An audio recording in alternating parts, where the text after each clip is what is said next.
Eyal Levi here with URM Nail the Mix, and I'm going to go and unbox the Contortionist song Return to Earth off of their brand new album Clairvoyant, which is actually going to be the song for October 2017's Nail the Mix, which will be led by none other than Jamie King. Now, I actually have some history with this band. I produced them back in 2012, and they were very, very young back then. And despite how young they were, it was very, very obvious that if they just stayed on the path, worked really hard, didn't develop some crazy drug habit or join a cult, that they would be a premier prog band within a few years. And you can tell with this new music that they're definitely getting there. This is really good stuff. It's very, very matured. It's very... what's the word? It's very well put together. It doesn't meander. There's no fat on it. And it's not that heavy anymore, but it's very, very interesting and powerful. Let's go through the track. So, right here, it's 151 tempo and an audio click, which is going to stay muted. Got drums, kick in, kick out, snare top, bottom, 4 toms. Hats and ride, and Jamie King was nice enough to deliver us toms that were pre-cleaned. Thank you, Jamie. We've got a stereo over, stereo rooms, distant room, mono, and then 3 percussion tracks, a bass DI and a bass amp. And this is kind of interesting here. Stereo rhythm guitars, and yes, we did get DIs right here, so if you want to do your reamping thing, you can. We also got DIs for the leads. There's 2 leads. My opinion, right here is one of the places where the band shines, and we will get into that. The synth work is in a category all of its own. Their synth player, Eric Gunther, is an old friend, and he's just like a synth master. He's not the shreddiest guy, not a master in the virtuoso sense, but in the way that he always gets stuff that sounds perfect for the bigger picture. And lots of layers. And same with the vocalist, Michael Lassard. He's a standout vocalist, does tons of harmonies and backing parts, and just a pleasure to listen to. As you can see here, there's no plugins on anything, but I did have to do a little bit of pre-leveling before going through the unboxing, just because there's so many layers to this that I wouldn't be able to really get through this video well without doing that. I didn't really level out on my last unboxing video, but that's because it was just rhythm guitars, bass, drums, vocals. This is rhythm guitars, but they're very, they're like different things on each side, and there's like multiple vocals, multiple synths. It's very, very dense stuff, so I did need to create some space for it to sound like a song. I'll play around a little bit and just let you hear what you're working with. Return to the earth. That's his voice raw. I mean, obviously there's some compression on it coming in, but I didn't put anything on it.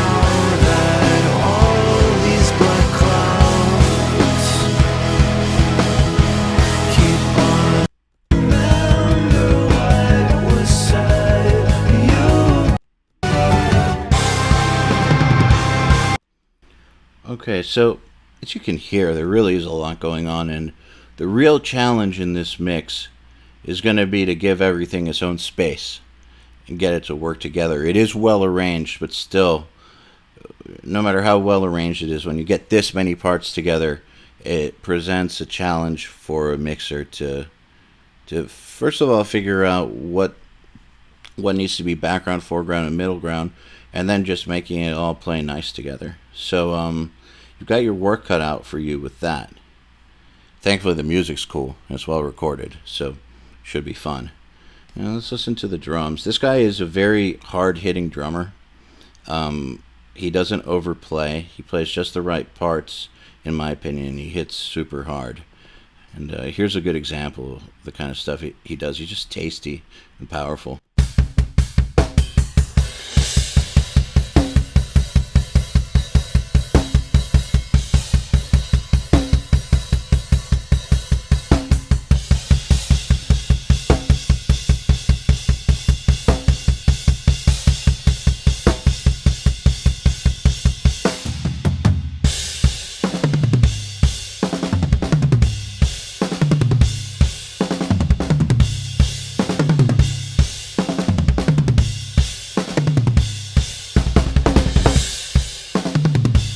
That's just a cool fill. It's very tasteful with the double bass.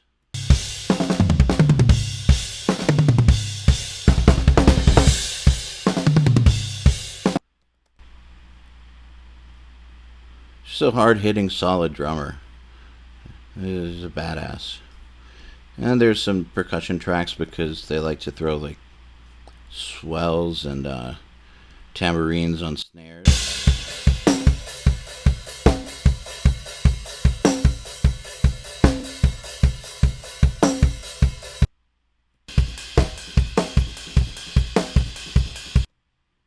The bass player is very good. Normally, for metal, I don't like fingerstyle basses unless the bass player is very good. Now, I don't really consider this metal. I consider this prog rock. But, nonetheless, in order to have a fingerstyle bass player for this kind of music, he needs to play hard. And this guy does. I'll give you an example.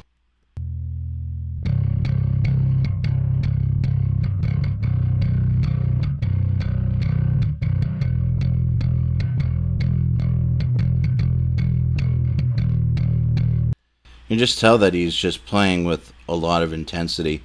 And that's what it takes to get a good bass tone. You got everything here to get a good bass tone with. It's a good sounding amp, good sounding DI. We'll hear it with the drums.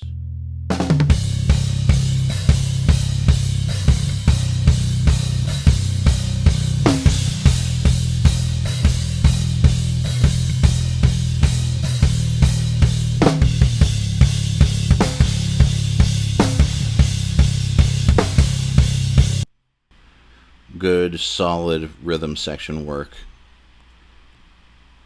Alright, let's check out these stereo guitars. These guys are into cool sounds, so that's what I'm expecting to find here.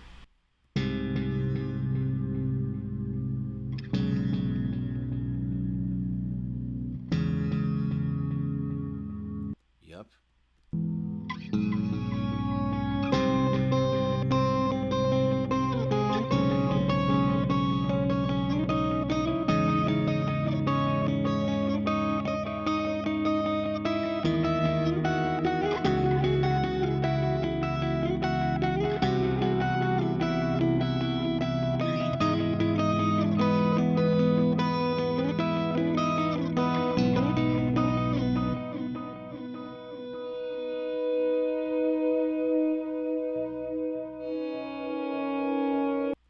Swelly ebos there. So as you can see, there's a lot of room here to get some really cool soundscapes with these guitars.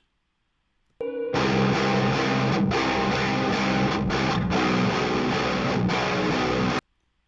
think that's about as heavy as it goes.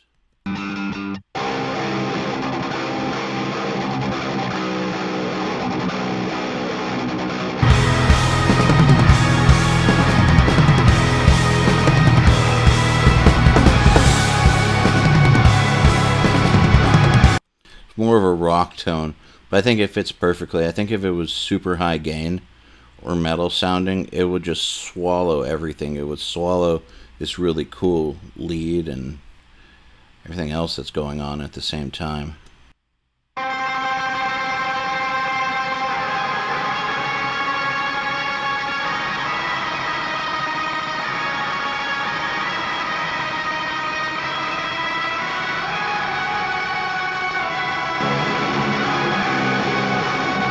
I really like how this is composed. First of all, I really like tremolo style leads with a ton of delay that kind of remind me of Muse or Radiohead.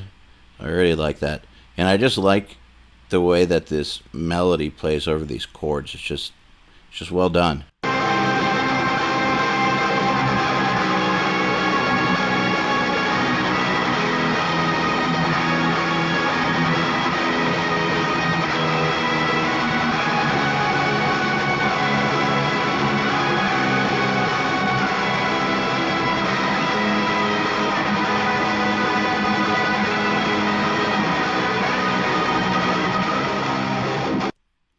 So you don't need to shred when you can play cool melodies, in my opinion.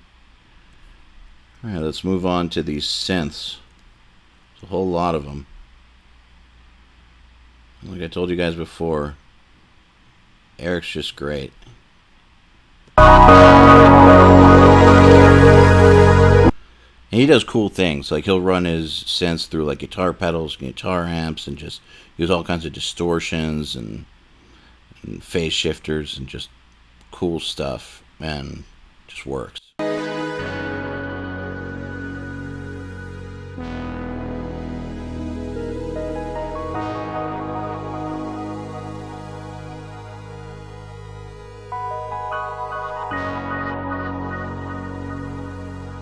Tell me that's not tasty.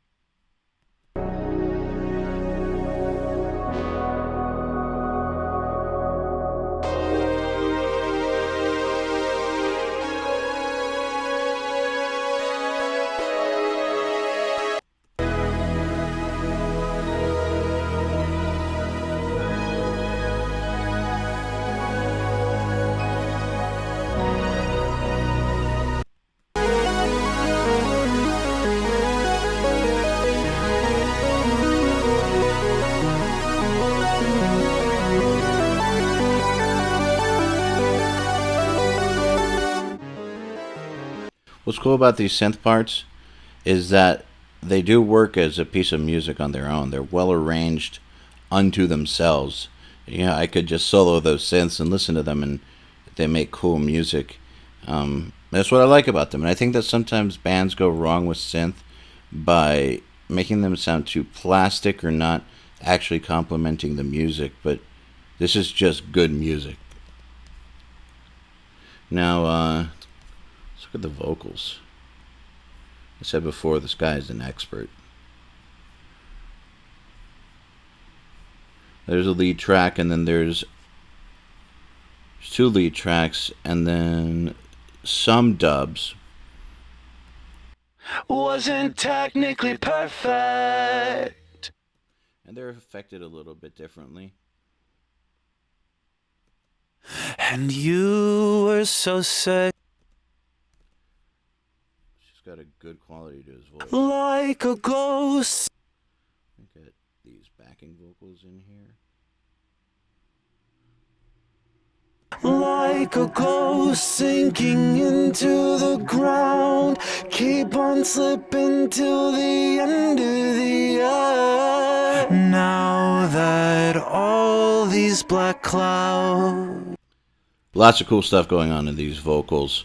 Again, your challenge is going to be bringing out the lead vocal while still giving good space and a good place for all these backgrounds so that they're heard and you get the lush atmosphere, but you don't lose the lead. Wasn't technically perfect. Could it have been any better? Falling faster and faster. Do you still feel clever? Do you remember what was said? Return to the earth and if you come down. You know, sometimes when you solo vocals, it's kind of cringeworthy. It makes you not want to be in the room because they suck. But I could listen to Michael's soloed vocals and be like, yeah, dude, sounds great. Love it. Into the ground, keep on slipping till the end of the earth. Now that all these black clouds. All right. Well, good luck to you guys who mixed this song for Nail the Mix. Remember, your challenge here isn't to create great sounds because everything already does sound good. It's more to find the right place for everything so that the right parts shine and the other parts support the leads. So good luck to you.